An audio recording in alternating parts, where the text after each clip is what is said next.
A lot of noise? No. Just a bunch of noise. Kind of, that's like about the same amount of noise of like a Larson loop running, right?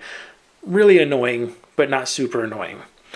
So as it gets to this curve, the wheels are now going this way, but now the track that it's on is now starting to do this number because that track is going up and the wheels are still going straight.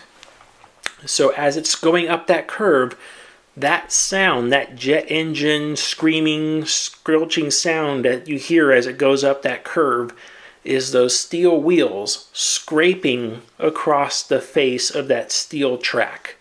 That's the sound of the track going up and the wheels going straight.